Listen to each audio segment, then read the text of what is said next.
viviendo cada día en la expectativa de su retorno. Yo no sé si usted esté en ese deseo, en esa espera de que el Señor regrese pronto. Pero debemos estar todos los cristianos, todos aquellos que hemos recibido del Señor, debemos estar expectantes a sus señales.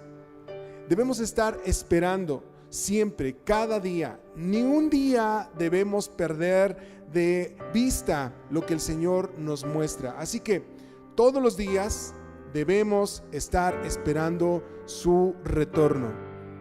Levante la mano si está esperando usted su regreso. ¿O ya se cansó? No, ¿verdad? Bueno, dice el verso número 1 de Mateo 24, cuando Jesús salió del templo y se iba, se acercaron sus discípulos para mostrarle los edificios del templo. Respondiendo él les dijo: ¿ven todo esto? En verdad les digo que no quedará aquí piedra sobre piedra que no sea derribada. Y estando él sentado en el monte de los olivos, los discípulos se le acercaron aparte diciendo: dinos, ¿cuándo serán estas cosas y qué señal habrá de tu venida y del fin del siglo? ¿Cuántos de nosotros se ha hecho esa pregunta? ¿Alguno se ha hecho esa pregunta? Señor, ¿cuándo será tu regreso?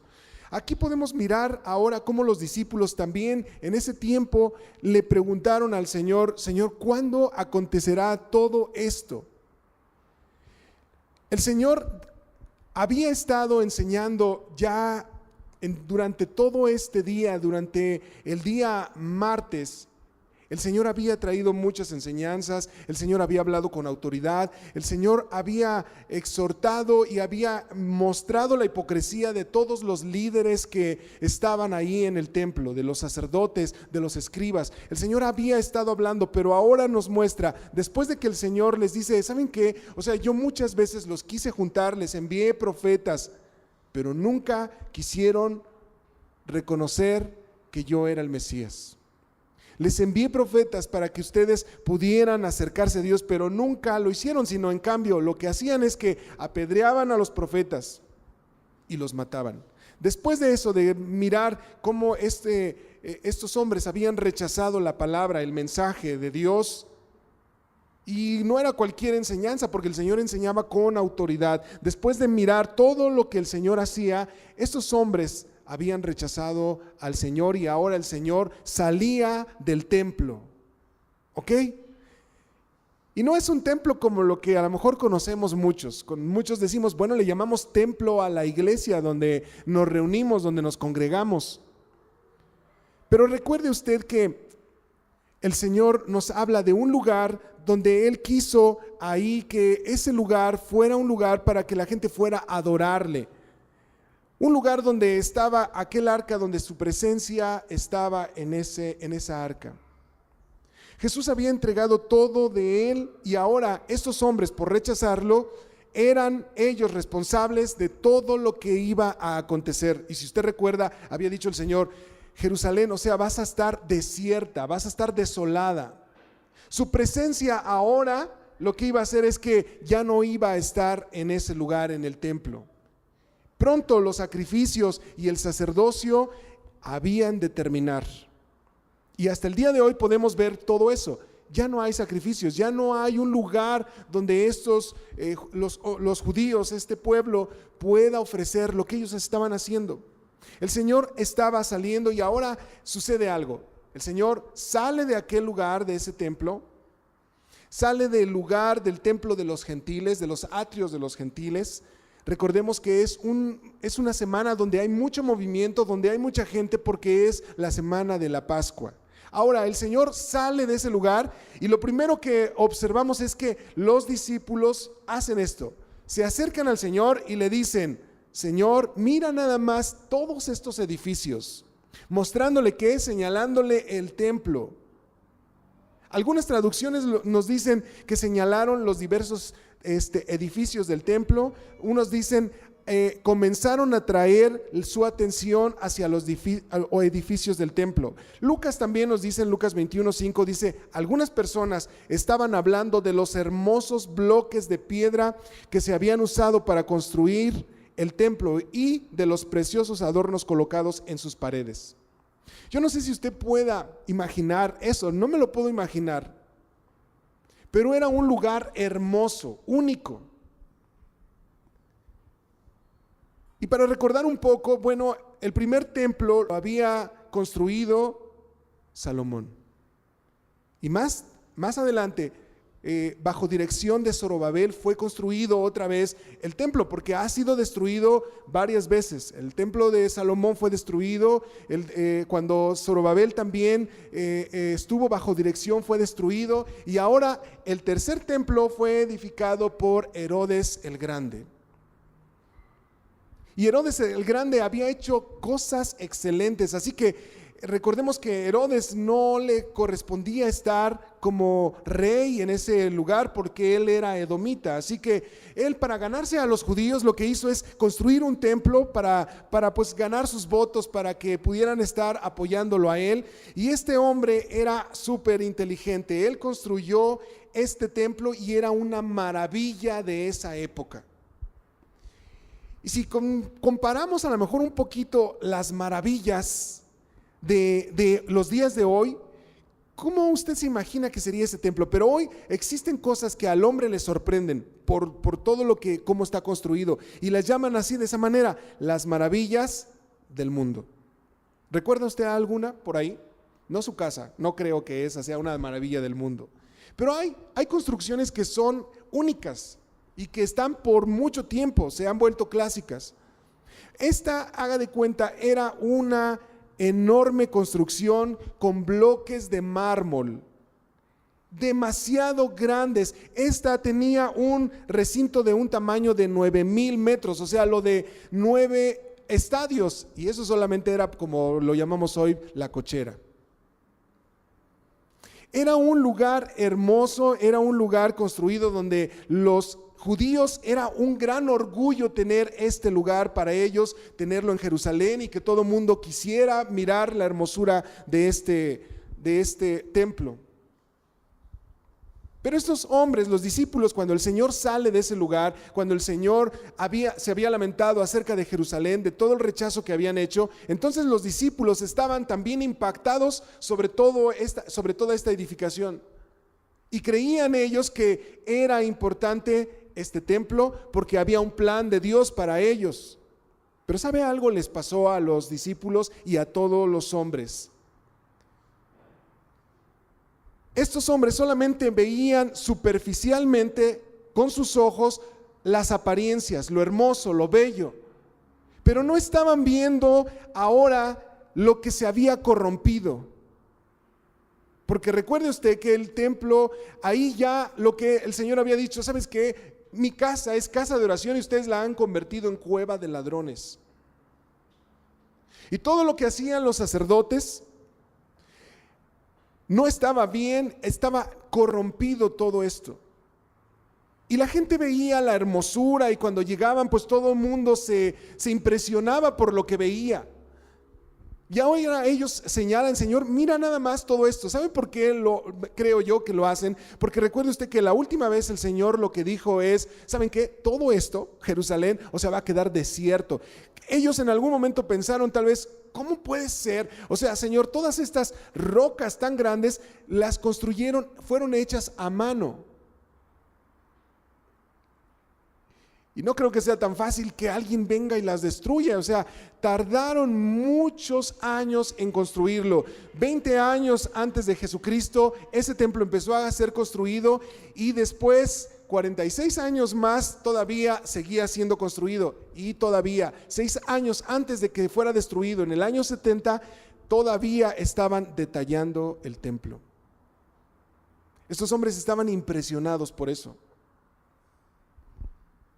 No veían la hipocresía que Jesús señaló acerca de todos estos hombres.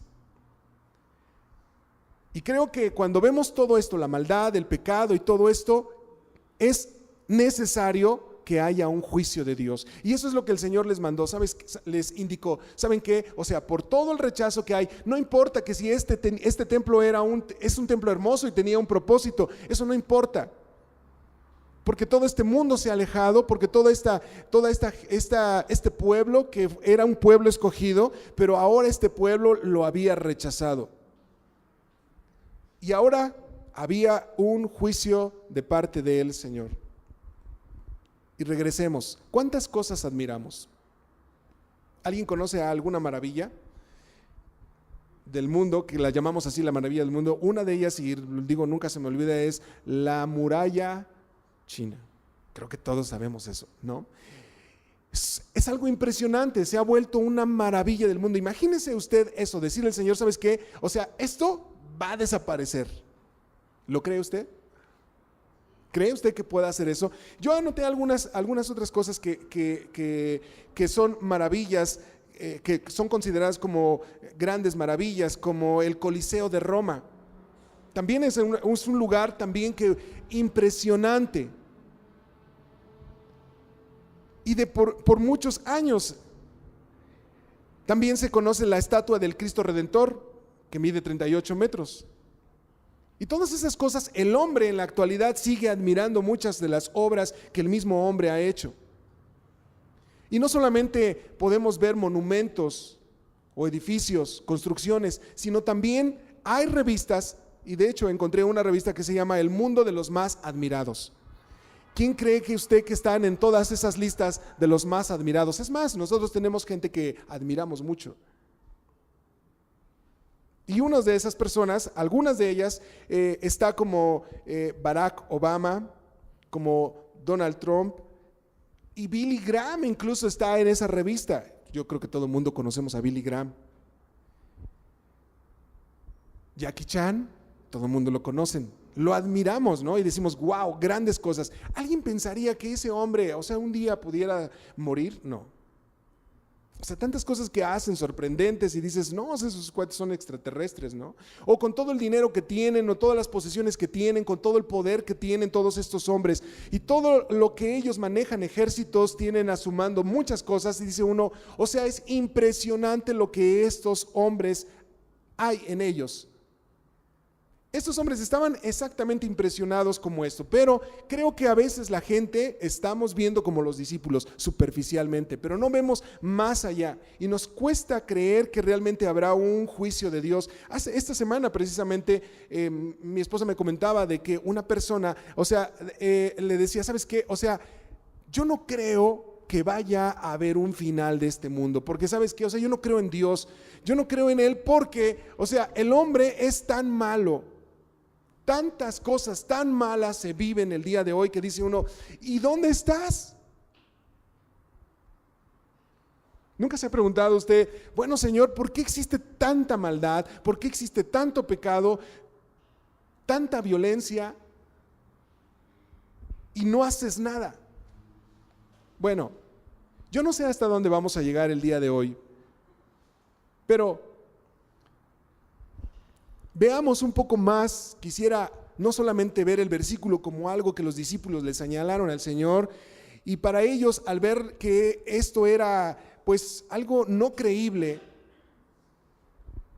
me lleva a ir un poco más acerca de el juicio del Señor. Y en Génesis 6:11 podemos ver un ejemplo exactamente de una generación que vivía alejado de Dios, que había rechazado todo lo que Dios tenía planes para el hombre. Y en ese tiempo también creo que hubieron cosas que la gente admiraba.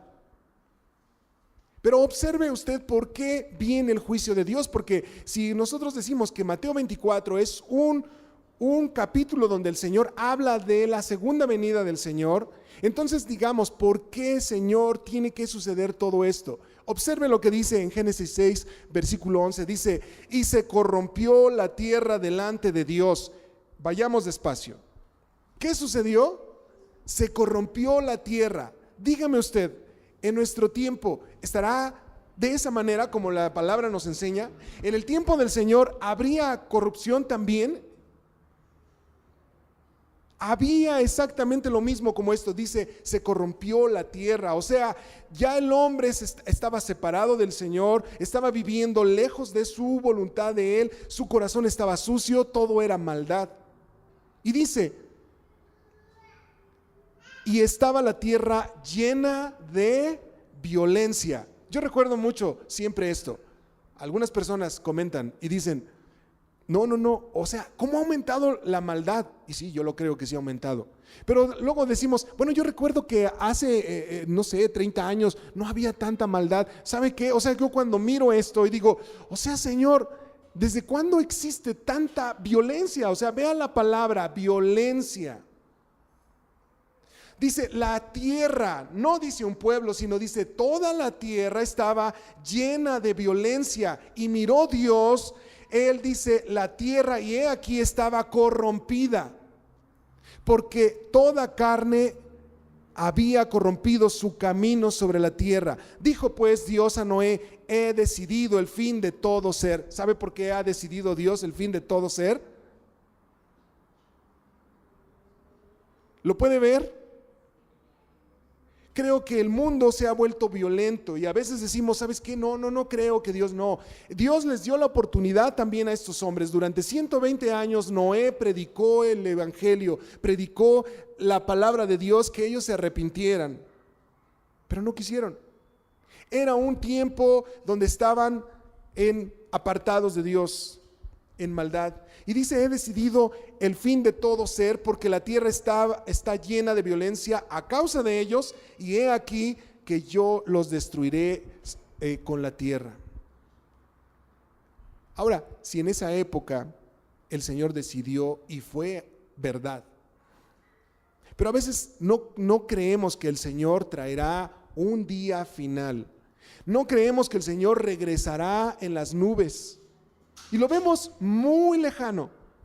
Y miramos en cambio que pues existen tantas cosas, la ciencia avanza y decimos, no creo, o sea, todo está bajo control.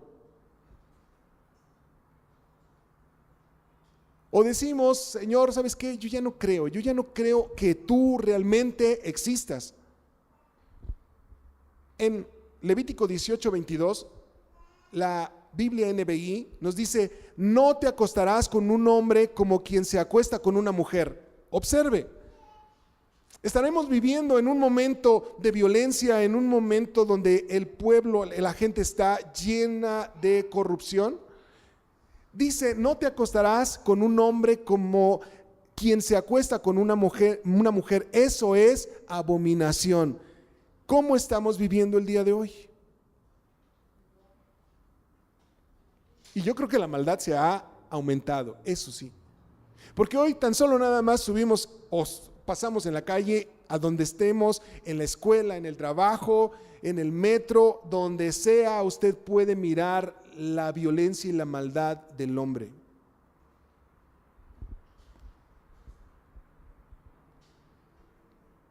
El verso 23 dice, no tendrás trato sexual con ningún animal. ¿Y sabe qué es lo que se vive hoy?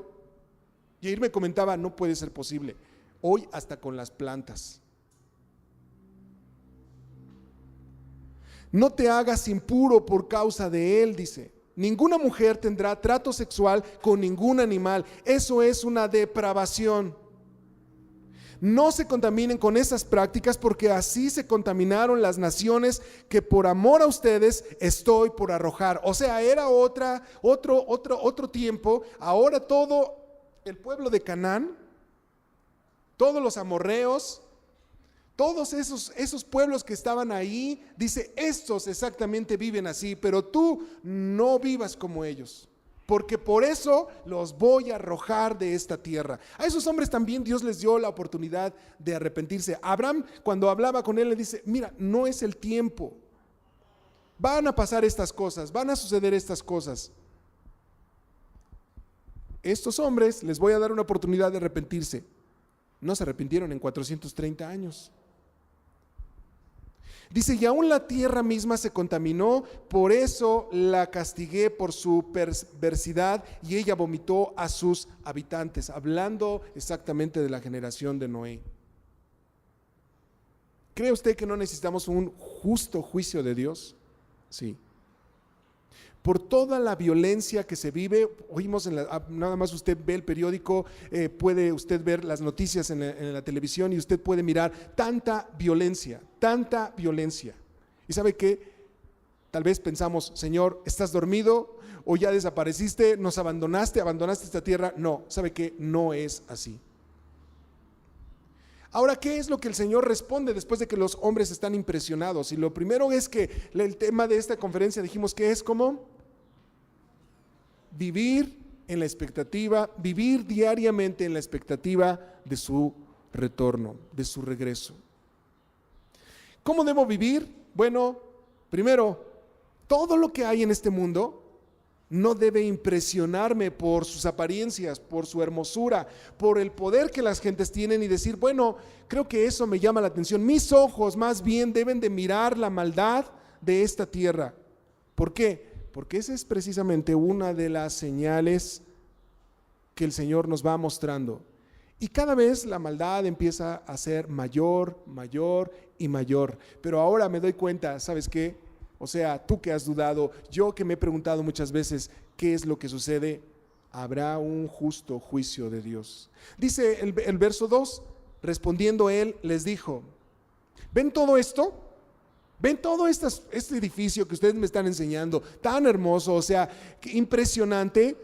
En verdad les digo que no quedará aquí piedra sobre piedra que no sea derribada.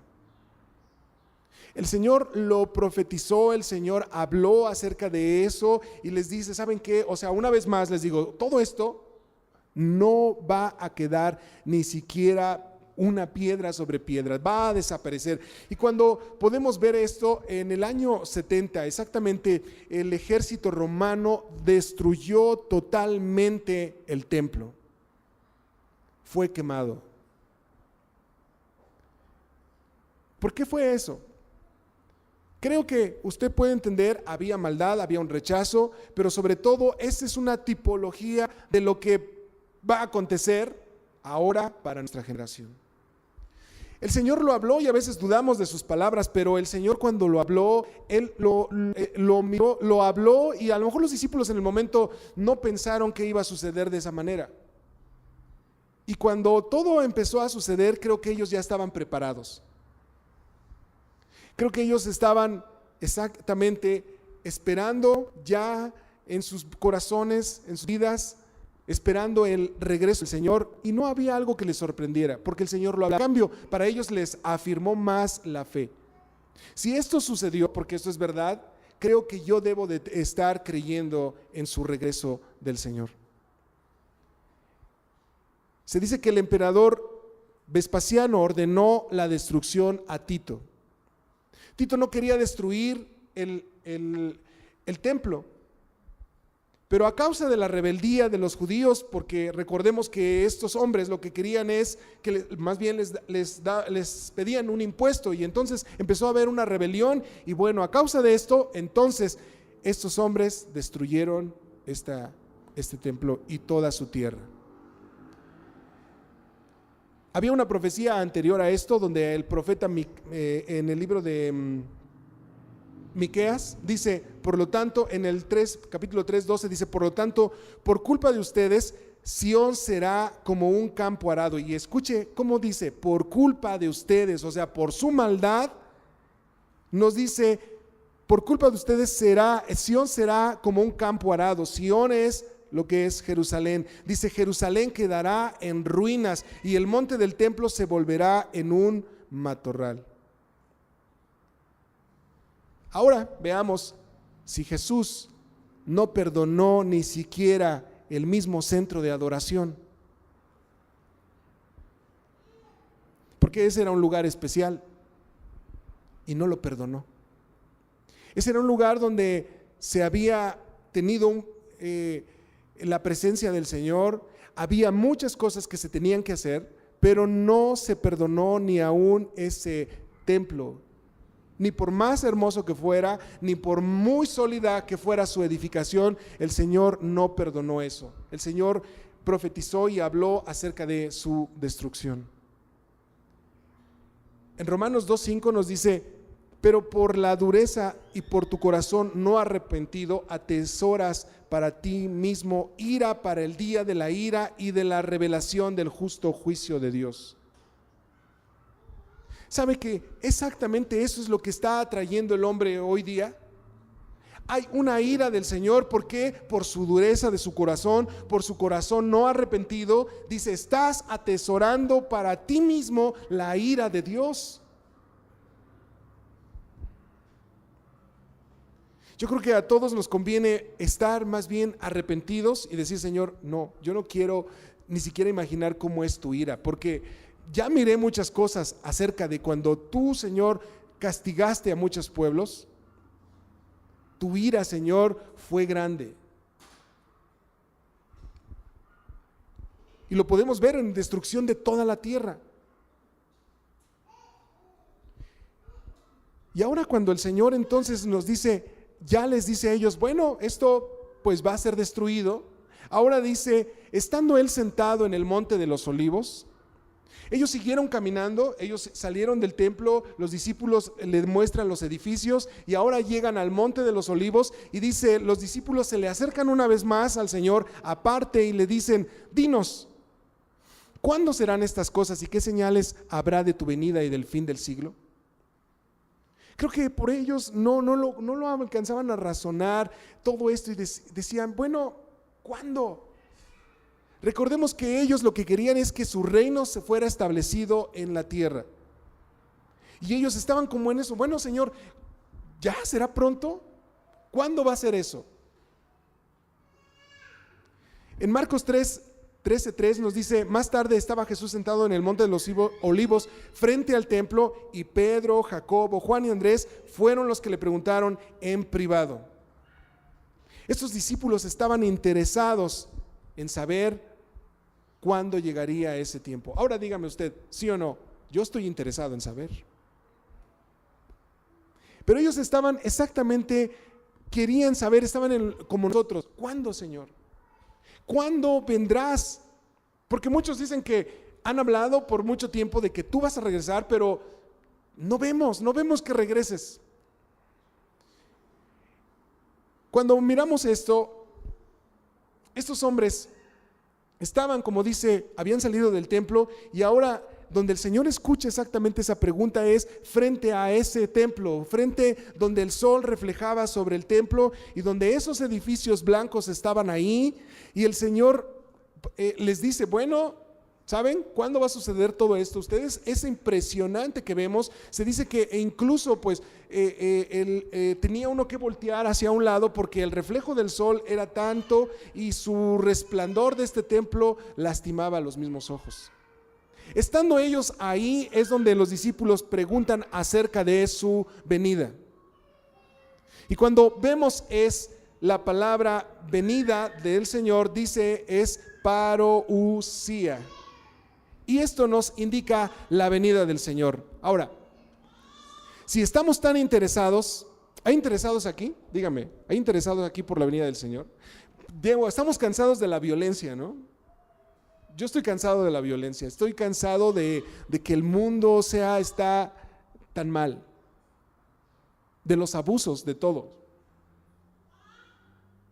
Y yo la verdad espero al Señor. Primeramente quiero ir a varios versículos donde el Señor nos muestra, bueno, a ver, ¿estás impaciente? ¿O estás desesperado? ¿O ya te desanimaste? Observa lo que dice el Señor, Primera de Tesalonicenses 3:13.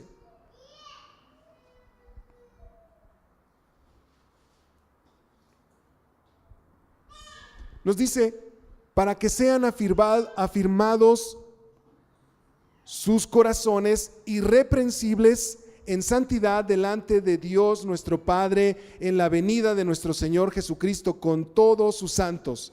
Ok, primeramente, ¿cómo debo actuar? ¿Qué condición tengo que tener? ¿Cómo debo de estar para su segunda venida del Señor? Primero, tengo que estar firme, irreprensible. Debo de buscar no lo que el mundo está viviendo, sino debo de buscar que mi corazón esté firme en Él. Debo de vivir una vida apegada a Él. ¿Hasta dónde? Dice, hasta la venida de el Señor Jesucristo con todos sus santos. Yo no sé si usted esté su corazón afirmado, firme, seguro, esperando, con esa fe de decir, Señor, tú regresas. Pero no solamente tener esa fe, sino dice, debes vivir en santidad. Y cuando hablamos de santidad es, debes vivir alejado del pecado. Porque si el hombre se corrompió y vive en pecado, o sea, los que esperamos su segunda venida y queremos que Él venga y nos arrebate, entonces debemos vivir una vida en santidad. Ahora, Primera de Tesalonicenses, el capítulo siguiente, capítulo 4, 15 dice, por lo cual os decimos esto en palabra del Señor, que nosotros que vivimos, que habremos quedado hasta la venida del Señor, no precederemos a los que durmieron, porque el mismo Señor con voz de mando, con voz de arcángel y con trompeta de Dios, descenderá del cielo, y los muertos en Cristo resucitarán primero, luego nosotros los que vivimos, los que hayamos quedado, seremos arrebatados juntamente con ellos en las nubes para recibir al Señor en el aire, y así estaremos siempre con el Señor. Por tanto, alentaos los unos a los otros con estas palabras. Te alienta a saber que si mueres y dices, nunca pasó nada, pero ¿sabes qué? Los muertos en Cristo resucitarán. Y los que vivimos, entonces escucharemos aquella trompeta y entonces seremos llevados, arrebatados y estaremos con Él. No los que están llenos de maldad, sino los que están viviendo en santidad. No los que están impresionados por este mundo, sino los que miran el pecado de este mundo.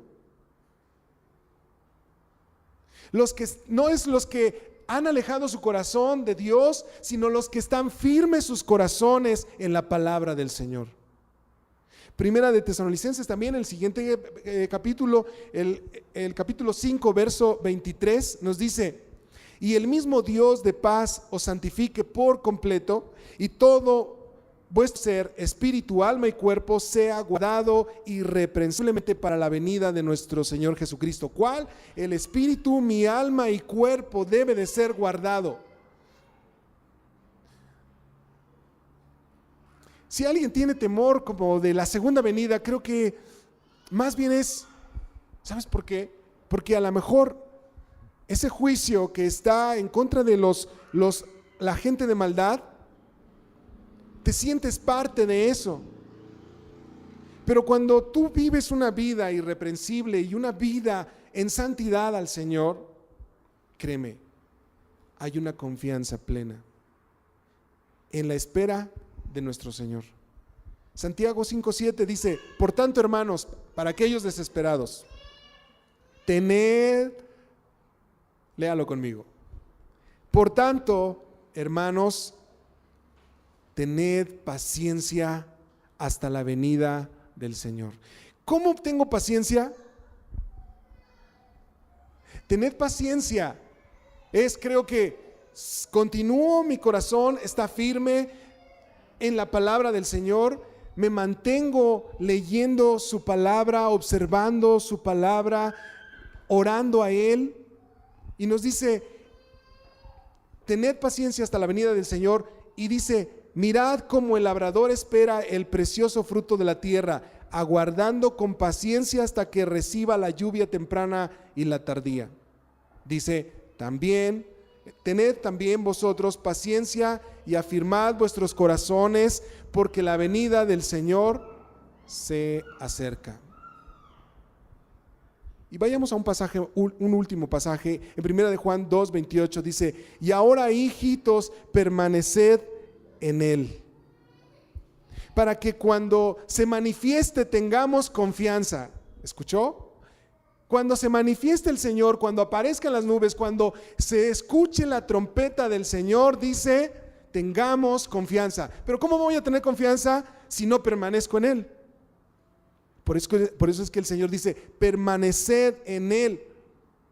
Y cuando Él se manifieste, entonces, si tengamos confianza, dice, para que en su venida no nos alejemos de Él avergonzados. ¿Sabe por qué? Porque entonces el Señor dirá, no te conozco. Apártate de mí, hacedor de maldad.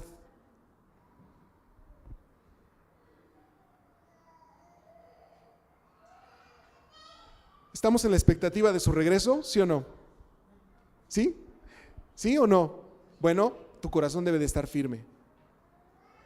tu vida debe de estar, cada día debes caminar procurando vivir en el Señor de acuerdo a su voluntad.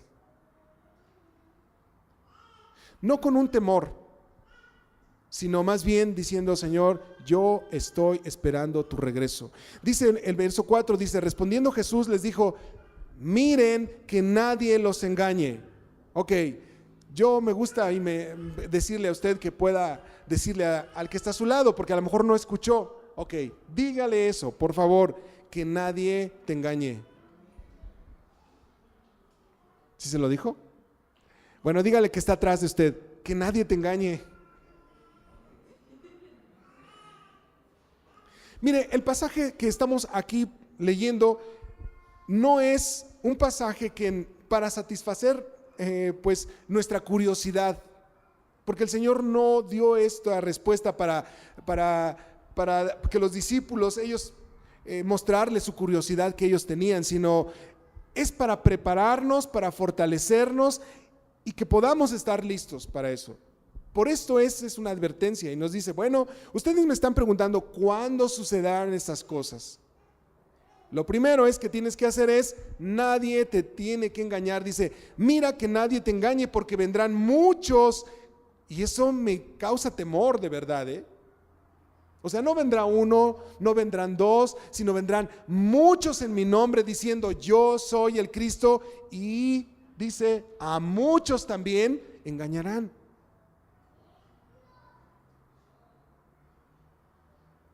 El Señor está diciendo: tengan cuidado de que nadie los engañe. Pero ¿sabe qué? Exactamente, yo veo a muchos que están siendo engañados.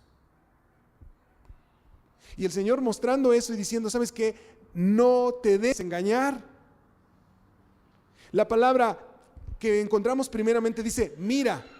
No dice escucha, sino dice mira. Y la palabra mira dice, significa guardar. Y es la palabra blepo. ¿Qué es lo que nos significa esto? Es: manda una constante vigilancia. ¿Qué tengo que estar haciendo? Vigilando. Mis ojos están mirando para no ser engañados por nadie. Y cuando hablamos de la palabra engañar, también significa desviar deliberadamente. Entonces ahora, si lo ponemos, es: mira, que estés vigilante para que nadie te desvíe deliberadamente con fingimientos. ¿Sabe que muchos exactamente han sido engañados? Aparentando ser cristianos, aparentando ser como Cristo, aparentando ser milagrosos, aparentando tener palabras proféticas, aparentando muchas cosas, han sido engañados.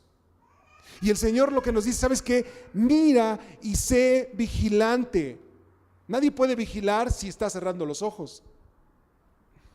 Tienes que mirar.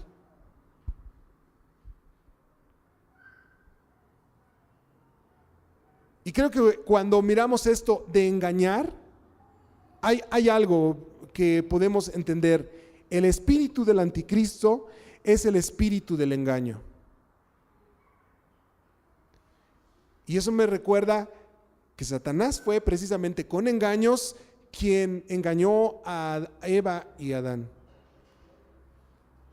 ¿Quién fue? Satanás.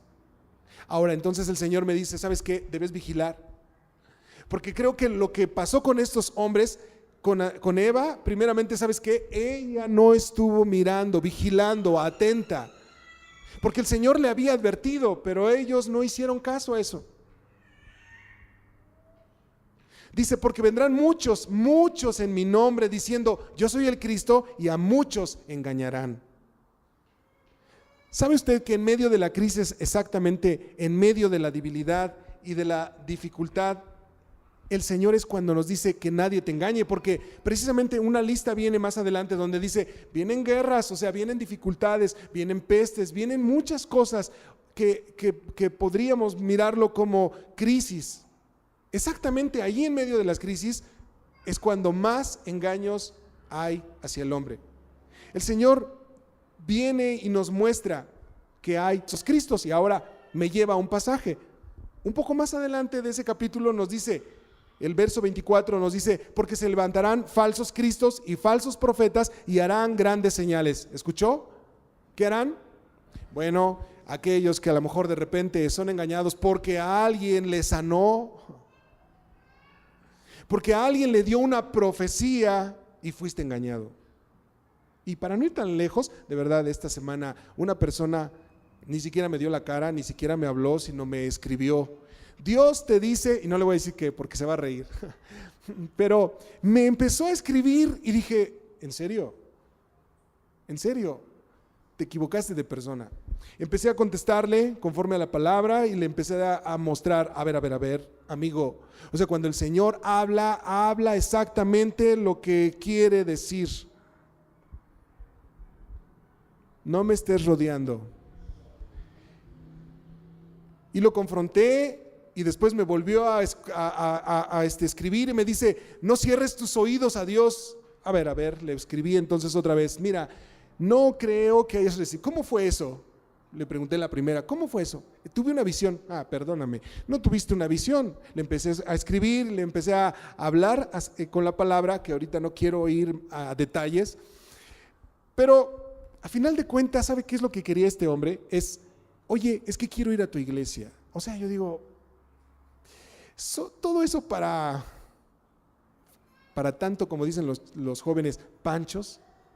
Empecé a mostrarle y decirle, mira, la palabra del Señor nos muestra de qué manera son Él cuando nos habla. Y creo que la palabra nos ha enseñado, tenemos la palabra profética más segura.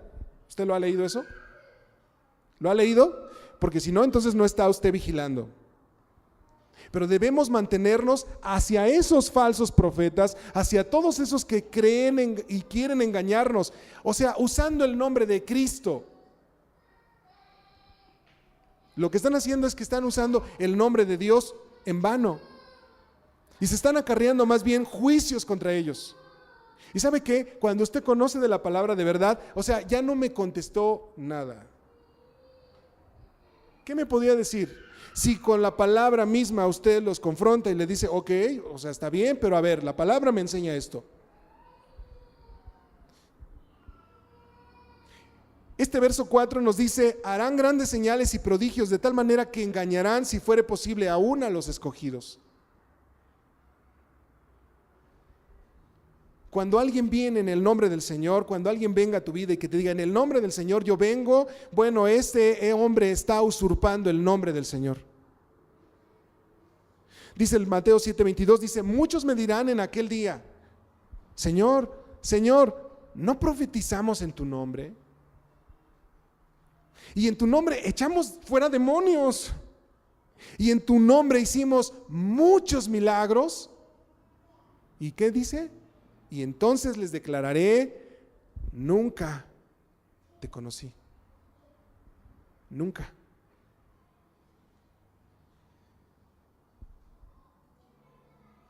En el tiempo después de que el Señor resucitó, en el tiempo de los discípulos, en la primera iglesia se levantó también falsos cristos. En Hechos 5:36 nos dice, porque hace algún tiempo Teudas, dice, se levantó pretendiendo ser alguien. ¿Se da cuenta cómo se levantan las personas? El engaño. Se levantó pretendiendo ser alguien y un grupo como de 400 hombres se unió a él. O sea, estos fueron engañados. ¿Está de acuerdo? Son 400 hombres que se unieron con él. ¿Por qué? Porque no estuvieron vigilantes. Porque fueron engañados por este hombre llamado Teudas. Se unieron a él, dice, y fue muerto, y todos los que lo seguían fueron dispersos y reducidos a nada. Después, dice, de él se levantó Judas de Galilea en los días del censo y llevó a mucha gente también detrás de sí. ¿Cómo nos decía el Señor? Muchos serán engañados, y ahora vemos otra vez aquí, llevó a mucha gente tras de sí. Dice, él también pereció y todos los que lo seguían se dispersaron.